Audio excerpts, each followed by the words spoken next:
Assalamualaikum dan salam sejahtera. Bersama saya Nur Alwani Zafira dalam 15 minit MMTV edisi 9 November 2022. Kita mulakan laporan berita petang ini dengan kira-kira lebih 200,000 pengguna transit aliran ringan LRT terjejas hari ini selepas perkhidmatan berkenaan dihentikan berikutan 16 stesen tren itu mengalami masalah teknikal. Penutupan sementara operasi sehingga 15 November depan memaksa ribuan pengguna perkhidmatan awam terpenting di Lembah Kelang itu mencari pengangkutan alternatif sekaligus menyebabkan kesesakan luar biasa di ibu negara.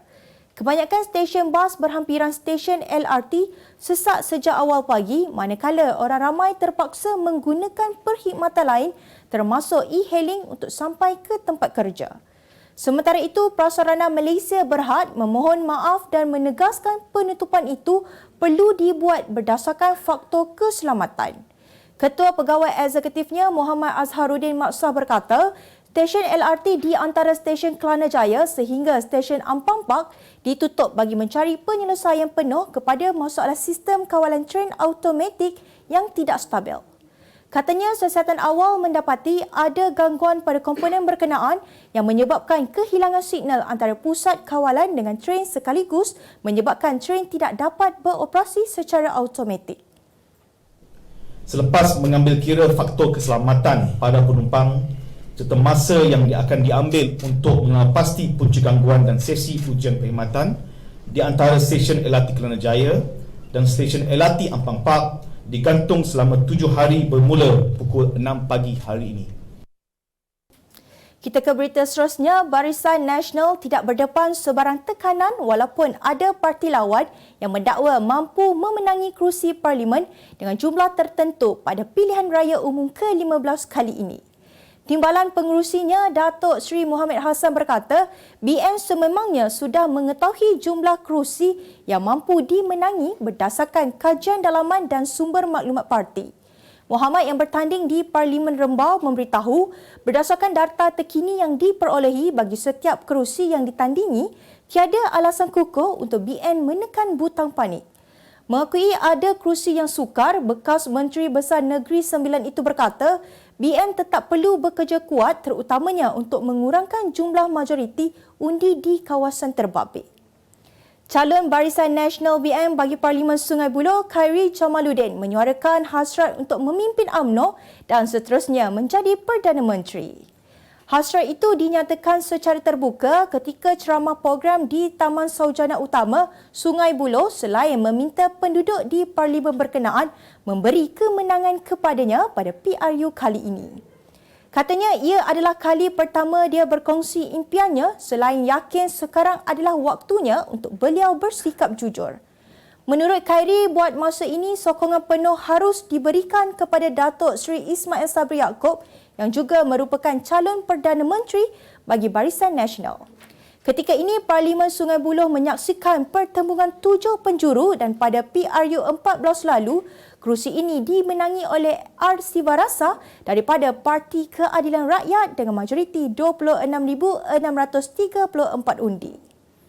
Calon Barisan Nasional Parlimen Titiwangsa, Datuk Seri Johari Abdul Ghani menjelaskan Barisan Nasional tidak pernah menggunakan Akta Pengambilan Tanah 1960 untuk mengambil tanah penduduk kawasan Kampung Baru. Ini sekaligus menafikan dakwaan bahawa BN tidak melakukan sebarang usaha untuk membantu dan menyelesaikan masalah penghuni yang terbabit dalam isu pengambilan tanah berkenaan. Beliau berkata isu pengambilan tanah itu berlaku ketika dia bukan ahli Parlimen Titiwangsa yang dimenangi Datuk Seri Rina Harun selain Khalid Abdul Samad yang juga pernah menjadi Menteri Wilayah Persekutuan gagal mendapatkan persetujuan semua penghuni yang terbabit sebelum melaksanakan program pengambilan tanah itu. Akta pengambilan ini bukan saya, bukan Barisan Nasional, tetapi adalah kerajaan yang apabila BN kalah. BN tak pernah ambil tanah Kampung Baru menggunakan akta pengambilan. So, Khalid Samad dia confusekan orang mengenai dua tanah ni. Satu tanah Kampung Baru, satu flat Sungai Baru. Flat Sungai Baru, dia orang tak own the tanah, dia own the flat. Faham tak? Macam flat ni, dia tak own the tanah, semua orang the flat. Jadi orang nak membangunkan balik, saya setuju. Saya memang menyokong pembangunan. Apa yang ada dengan Media Mulia Sendang Berhad? Di Media Mulia kami memaparkan berita-berita terkini, tepat dan sensasi menerusi putusan Malaysia dan juga kosmos. Berita-berita berkenaan isu semasa, politik, hiburan, sukan, laporan khas. Pelbagai segmen seperti program diskusi dan bual bicara. Orang yang dipaparkan berkongsikan pemikiran baharu dan suara kontemporari. Mendapatkan perkembangan berita semasa melalui laman web dan juga platform media sosial kami, Putusan Online Dan Kosmo Online. Kita kembali lagi, berita baik, penjawat awam dan pesara kerajaan bakal menerima bayaran gaji serta pencen lebih awal pada 14 dan 17 November depan berbanding pada 25 hari bulan kebiasaannya. Menerusi surat yang dikeluarkan Kementerian Kewangan MOF bertarikh 7 November lalu, Perbendaharaan Malaysia dimaklumkan telah bersetuju untuk meluluskan permohonan pengecualian AP105 bagi membolehkan pengeluaran gaji dan pencen diawalkan. Perdana Menteri Datuk Seri Ismail Sabri Yaakob memaklumkan kerajaan sedang mengkaji kemungkinan pemberian cuti khas serta bayaran gaji awal sebagai inisiatif bagi membolehkan pengundi pulang menunaikan tanggungjawab pada PRU15. Terdahulu, laporan media menunjukkan keluhan orang ramai yang tidak pasti untuk pulang ke kampung masing-masing bagi menjalankan tanggungjawab mengundi pada PRU15 pada 19 November ini. Seorang pegawai bank mengaku bersalah di Mahkamah Seksyen Seremban atas pertuduhan melacurkan isterinya akhir bulan lalu. Mengikut pertuduhan, tertuduh 35 tahun didakwa memperdagangkan isterinya bagi tujuan eksploitasi seks dan kesalahan itu dilakukan di sebuah hotel di Kuala Pilah pada 30 Oktober lalu. Sehubungan itu, tertuduh didakwa mengikut Seksyen 12 Akta Anti Permadangan Orang dan Anti Penyeludupan Migran 2007 yang dibaca bersama Seksyen 34 Kanun Kesesaan yang membawa hukuman penjara maksimum 15 tahun dan denda jika sabit kesalahan. Terdahulu, Timbalan Pendakwa Raya Goh Sia Tung tidak membenarkan tertuduh diikat jamin dan memaklumkan mangsa kini berada di bawah perintah perlindungan mengikut Seksyen 15 Akta Anti Permadangan Orang dan Anti Penyeludupan Migran 2007. Tertuduh yang tidak diwakili peguam kemudian memberitahu dia akan membuat rayuan apabila hukuman dijatuhkan ke atasnya nanti. Mahkamah kemudiannya menetapkan 21 November depan sebagai tarikh bagi kedua-dua pertuduhan. Kita ke berita seterusnya, seorang wanita dari Afrika Selatan memecah Guinness World Record selepas melakukan terjun lelabah atau bungee jumping sebanyak 23 kali dalam 1 jam. Linda Potgieter, 50 tahun, melakukan cubaan memecah rekod dunia itu di jambatan tertinggi di Afrika Selatan iaitu Jambatan Blokras merentasi Sungai Blokras.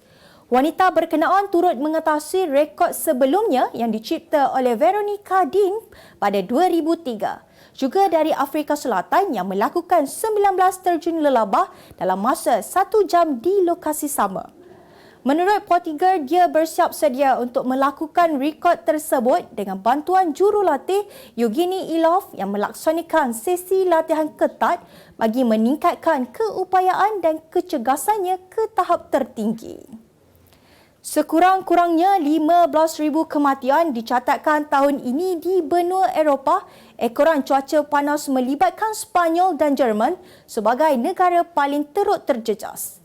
Pertubuhan Kesihatan Sedunia WHO memberitahu Eropah mencatatkan tempoh paling panas bermula Jun hingga Ogos 2022 sejak catatan rekod suhu bermula. Suhu ekstrim itu membawa kepada kemarau paling buruk yang pernah disaksikan di benua berkenaan sejak zaman pertengahan. Susulan fenomena itu dianggarkan sekurang-kurangnya 15,000 orang mati akibat kepanasan melampau pada 2022, melibatkan hampir 4,000 kematian berlaku di Sepanyol, lebih 1,000 kematian di Portugal, lebih 3,200 korban di Britain dan sekitar 4,500 kematian di Jerman.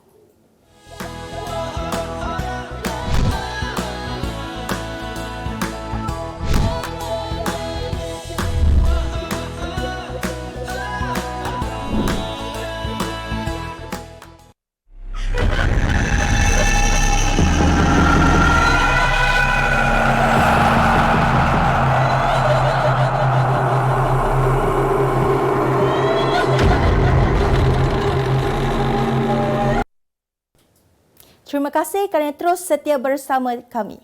Seterusnya kita ke berita ekonomi. Penganalisis ekonomi mengunjurkan pertumbuhan keluaran dalam negara kasar KDNK sebanyak 9% pada suku ketiga tahun ini. Bercakap kepada utusan Malaysia, pensyarah kanan Putra Business School PBS, Prof. Madya Dr. Ahmed Razman Abdul Latif berkata, sektor pembuatan terutamanya elektrik dan elektronik, komoditi dan sektor perkhidmatan dijangka terus menjadi penyumbang utama. Katanya pertumbuhan bagi suku ketiga tahun ini dijangka hampir sama dengan suku kedua yang mencatatkan pertumbuhan 8.9%. Pada suku pertama, ekonomi negara mencatatkan pertumbuhan positif sebanyak 5% berbanding 3.6% pada suku keempat 2021.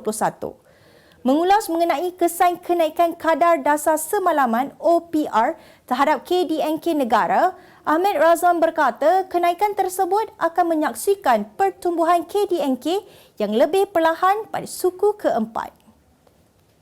Kita ke berita seterusnya. Lembaga Pembangunan Pelaburan Malaysia MIDA mengunjurkan jumlah pelaburan yang diluluskan tahun ini akan pulih kepada paras sebelum pandemik dengan lebih 200 bilion ringgit setahun. Ketua Pegawai Eksekutifnya Dato' Arham Abdul Rahman berkata, dari segi purata, pelaburan langsung domestik dan pelaburan langsung asing merangkumi nisbah 60-40 daripada pelaburan tahunan diluluskan negara, terutama untuk sektor perkhidmatan. Ujarnya, pelaburan dalam semikonduktor serta elektrik dan elektronik akan terus membentuk sumbangan terbesar kepada jumlah pelaburan pada tahun ini. Pada separuh pertama 2022, MIDA meluluskan jumlah pelaburan sebanyak 123.3 bilion ringgit, sebahagian besarnya dalam sektor perkhidmatan termasuk untuk projek pusat data di Johor. Pada 2021, MIDA meluluskan pelaburan berjumlah 309.4 bilion ringgit dalam sektor pembuatan, perkhidmatan dan utama walaupun menghadapi cabaran global.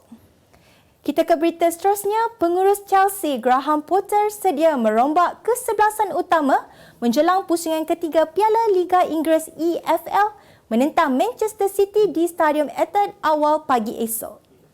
Pertemuan itu dijangka sukar buat The Blues memandangkan mereka baru sahaja tewas 0-1 kepada Arsenal dalam saingan Liga Perdana Inggeris Ahad lalu, sekaligus memberi kelebihan kepada City. Tambahnya, dia juga sedia untuk memberikan peluang kepada Christian Pulisic, Mateo Kovacic, Conor Gallagher dan Armando Broja untuk bermain pada perlawanan esok. Sementara itu, Potter juga mengakui saingan Piala Dunia 2022 yang akan berlangsung hujung bulan ini datang tepat pada masanya. Jelasnya ini kerana sebahagian besar pemain Chelsea kini sedang bergelut dengan masalah kecederaan. Sebagai penutup 15 minit MMTV hari ini, saksikan laporan cuaca esok Khamis 10 November 2022. Jangan lupa dapatkan akhbar utusan Malaysia dan Kosmo untuk berita-berita terkini dan menyeluruh. Sekian sahaja daripada saya, Nur Alwani Zafira Khairul. Assalamualaikum dan salam sejahtera.